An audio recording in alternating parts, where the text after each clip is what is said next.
Good morning po mga boss. Isa namang pagpalang umaga sa ating lahat. Ngayon po ay mag-upisa po tayong mag-assemble ng beam. Abangan niyo po.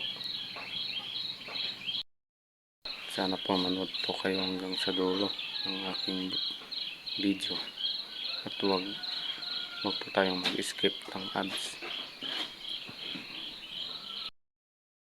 Yan lang po mga boss.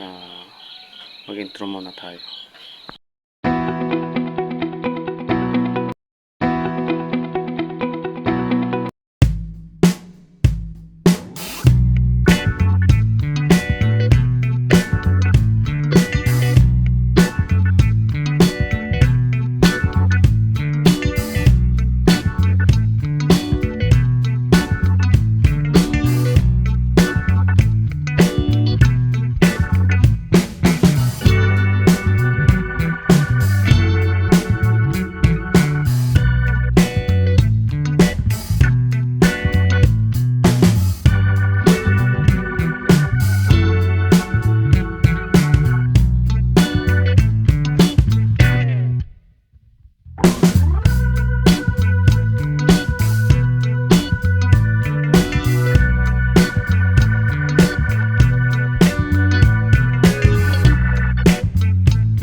Ayan po, inumpisa na namin yung bean.